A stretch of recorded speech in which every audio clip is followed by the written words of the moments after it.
मानिजाथाव प्रधानमन्त्रीनि जि नेतृत्वयै उदालगुरि जिल्ला social welfare डिपार्टमेन्टनि दैदेननायाव दिनै प्रधानमन्त्री मातृ बन्दना योजनानि हाबाफारि आरो बे हाबाफारियावनो दिनैनिफ्राय लानानै सेप्तेम्बर दान मोनसे जि योजना आरो बिहेकरि जोंनि गर्भवती महिला बिथांमोननि जि देहा जानायनि जि अभाबफोर मोगा मोगि थांनाय बोसोर समफ्राव जोङो नुबोदों आरो बेफोर गासैबो जोंनि गर्भवती महिला बिथांमोना दिनैनि बे प्रधानमन्त्री मातृ बन्दना योजनानि दारै जि फ्लेगशिप स्किम गभर्नमेन्ट अफ इन्डियानि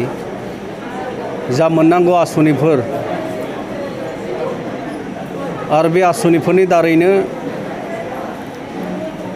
बिथांमोना जाहाथे हुस्थ' भाबे जोंनि उदालगुरि जिल्ला ससियेल वेलफेयर डिपार्टमेन्टनि दारै मोननो हायो आरो बेफोर गासैखौबो बाथ्राखौनो लानानै जे गर्भवती महिला बिथांमोना जे सरकारनिफ्राय रां अनसुंथाइ बेबायदि मोननाय बेबस्थाफोरबो जि दं आरो बिनिखायनो माखासे डिपार्टमेन्टफोरखौबो सरजाबनानै स्टेट बैंक फिसारि अफिसार आरो बायदि बायदि चाइल्ड डेभेलपमेन्ट प्रजेक्ट अफिसार आशा कर्मी आरो आंगनवाड़ी कर्मी बिथांमोनजों जयै दिनैनि बे जि मास मोनसेयै मावनो गोनां हाबाफारि आरो बे हाबाफारिखौनो गुवारै बेबायदि सावरायलायनाय लोगोसे बेखेवना होनाय हाबाफारि आङो बेवहाय नुजाफैदों आरो बिनिखायनो जि फ्लेगशिप स्किम्स गभर्नमेन्ट अफ इन्डियानिफ्राय जि जोङो मोजां योजना मोननो हादों जोंनि बिमा माहारि गर्भवती बिमा माहारि बिथांमोना थांनाय समफ्राव जेबायदि उसुबिदा बिथांमोना मोगा मोगि जानानै फैदों नैबे स्किम्सनि दारै प्रत्येक जन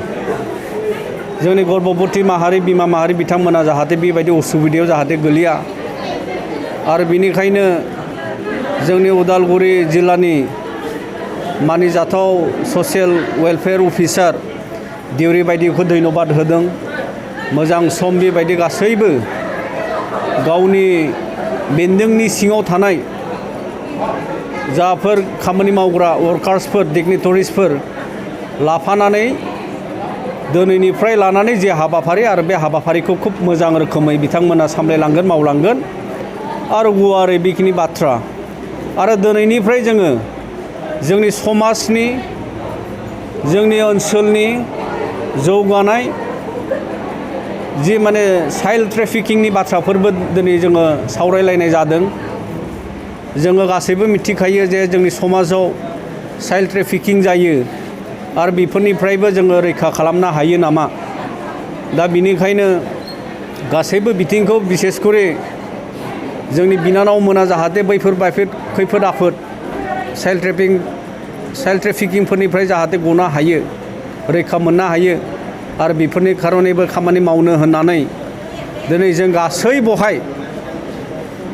जेथ' जों बहाय नुजाफैदों जोङो अबखार लादों जोङो शपथ ग्रहण खालामदों जे दिनैनि समनिफ्राय बे समनिफ्रायनो जोङो जोंनि समाजाव जाफोर माने ससियेल इभिल जाफोर ससियेल इभिल डिजाइन्स गाज्रि आखुफोरखौ जोङो होबथानो आरो जोंनि समाजखौ जोंनि गथ' गथायजों लोगोसे बिमा माहारि गासैखौबो जौगाखांनायनि जे हाबाफारि जे खामानि मावनो जोङो दिनै ओंखारदों आरो बेनिखायनो आङो दिनै बे हाबाफारियावनो सासे बिटिआर सरकारनि लेजिस्लेटर हिसाबै नुजाथिफैनो हानायखाय आं गावखौनो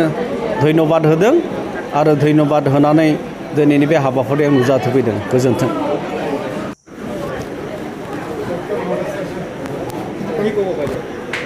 আজি ওদালগুৰি জিলাত আমাৰ পোষণ মাহ আৰু PMMVY প্ৰধানমন্ত্ৰী মাতৃ বন্দনা যোজনাৰ শুভাৰম্ভ কৰা হ'ল। সম্পূৰ্ণ ছেপ্টেম্বৰ মাহটোৱে পোষণ মাহ হিচাপে আমি পালন কৰিম। এই পোষণ মাহৰ জৰিয়তে আমাৰ যিখিনি পুষ্টিহীনতা শিশুৰ মাজত আছে সেইখিনি দূৰ কৰিবলৈ চেষ্টা কৰিম আৰু PMVY যিখিনি আমাৰ ফাৰ্ষ্ট গৰ্ভৱতী মাতৃ তেওঁলোকে চৰকাৰৰ ফালৰ পৰা যিখিনি সহায় কৰিছে সেইখিনি যাতে পাব পাৰে তাৰ কাৰণে আমি বহুলভাৱে ৰাইজৰ মাজলৈ গৈ প্ৰচাৰ কৰিম আৰু এজনো যাতে গৰ্ভৱতী মাতৃ বাদ পৰি নাযায় সেইটোৰ ওপৰত আমি সতৰ্ক ৰাখিম আৰু এই মাহটো আমি পালন কৰিম বুলি ভাবিছোঁ। এই পালনৰ জৰিয়তে আমি ভাবিছোঁ নিশ্চয় চেম আৰু চিমেমৰ শিশুখিনিক আমি অগ্ৰাধিকাৰ দি পেলাই আগবঢ়াই লৈ যাব পাৰিম বুলি ভাবিছোঁ। এইখিনিয়ে ক'লোঁ ডিষ্ট্ৰিক্ট অফিচাৰ হিচাপে। दिनै उदालगुरि डिस्ट्रिक्ट ससियेल वेलफेयारनि बानजायनायाव PMMVY जितु योजना प्रधानमन्त्री मातृ बन्दना योजना बे योजनानि सिङावहाय मातृ बन्दना सप्ता जोङो बेखौ दिनै जागायबाय आरो बेखौ जोङो सेप्टेम्बर 1निफ्राय 7 सेप्टेम्बरसिम जोङो गोबां बिदि रोखोमनि एक्टिभिटिस जोङो लानानैहाय बेखौ फालिगोन। जोङो बे 7 दानाव जोङो माने दिनैनिफ्राय बे 7 दिनहालागै जोङो जाय माने नोगोरफोराव बा जाय जायगाफ्राव बिदि स्किमनि माने बेनिफिट्सखौ मोनाखै बे स्किमनि बेनिफिट्सखौ मोनहोनो जोङो बिदिनो एवारनेस केम्पेनिं खालामगोन आरो बेजों लोगोसेनो जोंहा जितु बे बोसोरनि टीम मातृ शक्ति राष्ट्रीय शक्ति जों बेखौ लानानैहाय जोङो केम्पेनिं खालामगोन। जोङो दिनै फार्स्ट इनगुरेलाव जोङो सिगनेचार केम्पेनिंखौ जों स्टार्ट खालामबाय। बेखौ जोङो जोबथा 7 सेप्टेम्बरसिम जोङो बे सिगनेचार केम्पेनिंखौ जोङो खालामबाय थागोन। जोङो दिनै जिल्लायाव जोङो स्टार्ट खालामबाय। गाबोननिफ्राय जोङो ब्लक लेभेलावहाय बिदि गोबां बिदि एक्टिभिटिसफोर दङ। बे 7 दिनाव जोंहा गोबां बिदि दिनै बिदि एक्टिभिटिसफोर दङ। बे एक्टिभिटिसफोरनि गेजेरजोंहाय जोङो माने एवारनेसखौ जोङो माने क्रिएट खालामगोन आरो जोङो जेसेबां हायो जोंनि ओनसोलनि बा जोंनि डिस्ट्रिक्टनि बिदि बेनिफिट्सफोरखौ जोंनि बेनिफिट्सफोरखौ मोनहोनो थाखाय जोङो हास्थायदों, नाजादों आरो नाजालांबाय थागोन। दिनै उदालगुरि डिस्ट्रिक्टआवहाय पोषण अभियाननि फार्स्ट उइकआव दिनै अपेनिं खालामजेननाय जाबाय। बेवहाय जोंहा माखासे मटिभ दङ। बेयो फार्स्टआवहाय जोंहा प्लान्टेसन ड्राइभ दङ, ओमफ्राय सेकेन्डआवहाय योगा एन्ड आयुष आरो डिस्ट्रिबिउसन अफ निउट्रिसन किट्स, बेनिफ्राय आइडेन्टिफिकेसन अफ सेम चिल्ड्रेन। माने बियो जाय गथ'फोरखौहाय पुष्टिहीन माने खायद' मोनजायैनि थाखाय बेवहाय बहुद गथ'फ्रा लोरबां जायो। दा बे लोरबां गथ'फोरखौ जोङो साइस्थ' खालामनो थाखाय जोंहा प्रत्येक बोसोराव सेप्टेम्बर मान्थआवहाय 1 थारिखनिफ्राय 30 थारिखसिम जोङो बे प्रग्रामखौ फालिनाय जायो। बेवहाय जोङो माखासे जाग्रा फुड डिस्ट्रिबिउसन खालामो आरो जोङो बेवहाय आरो हर्डिंबो होनाय जायो जाहाथे पाब्लिकफ्रा मिथियो। बेनि थाखाय जों एवारनेसबो खालामो आरो जाय गथ'फोरखौ खमजुरि बिसोरखौ जोङो जानाय खायद'नि बेबस्था खालामो आरो लेक्टेटिं मादार आरो प्रेगनेन्ट उमेन दङ बिसोरखौबो जोङो जानायनि बेबस्था खालामो आरो माबायदि जानांगौ आरो माबायदि थानांगौ बेफोरनि थाखाय जोङो बे मास मोनसेयावहाय गासिबखौबो जोङो बुजायनाय जायो आरो बे प्रग्रामनि गेजेरजोंनो जोङो जेसेबां जोंहा अंगनबादि सेन्टार दङ बेवहाय जोङो प्रत्येक सेन्टारावनो प्रग्राम खालामो आरो ब्लक वाइज जों बेखौबो प्रग्राम खालामो आरो एबार जोंनो थारमाने कभिडनि दारैहाय जोङो एबार रेलि खालामनाय जायाखै। माने बेखौ जोङो मिनिस्ट्रि लेभेलनिफ्रायनो जोंनो अर्डार हराखै। जुदि जोंनो बे जुदि अर्डार हरनायमोनबा जोङो बेखौबो जोङो रिलिज सिस्टेमबो खालामो खिन्थु दा जोंहा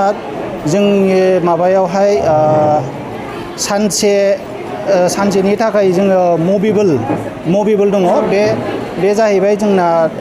गारि लानानै बा ट्रेकार लानानै बेवहाय जोङो हर्डिं बेनार थागोन बे बेनारनि गेजेरजों जोंहा बेयाव अनेकथा एक्टिभिटिस दङ बेनि थ्रुयै जोङो माने पाब्लिकफोरखौ एवारनेस खालामनाय जायो दा बिनि गेजेरजोंनो जोङो बेखिनि मास मोनसे खालामनाय जागोन आरो बेनोसै